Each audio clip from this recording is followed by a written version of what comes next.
Raha mahavatra misana valona miarosona anarako raiky am'roapolo taona avy eto Analamanga mbola mpianatra. Ny tetika asako dia meko ny anarana hoe mikaly na koa hoe sakafo an-daholo be. Sakafo ara-pahasalamana ho areny sy ny zaza, ekisan-dalam-pitomboana, tanora perinasa, efa nahazoky olona ihany koa.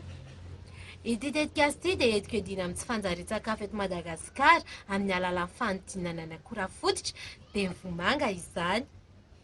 Akora nofidina manokana noho izy be otrikaina sy azahoana tombony betsaka ara-pamokarana satria azo volena mandavan-taona no vokatra ao anatin'ny fotoana fohy. Tsy izany ihany fa lalam-barotra ho ampamboly maro anisy eto amintsika ihany koa izy io nefa mbola tsy voatrandraika araka ny tokony ho izy. Ahazahoana vokatra maro samihafa ny vomanga toy ny lafarinina, ny koba tonga dia vonona na céréales instantanées, compote, biscuits maro samihafa, ny mofo, ny paty fatao lasopy, ny zava-pisotro sy ny sisa.